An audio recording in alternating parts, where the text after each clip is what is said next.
పరిశుద్ధ పరమదివ్య సప్రసాదమున సదాకాలము ఆరాధన స్తుతియు స్తోత్రములు నమస్కారము కలుగునుగాక.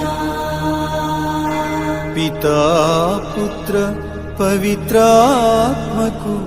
మహిమ కలుగునుగాక. ఆదిలో కలిగినట్లు ఇప్పుడును మరెప్పుడును సదాకాలము కలుగునుగాక. సదాకాలము కలుగునుగాక. సదాకాలము కలుగునుగాక. హల్లెలూయా.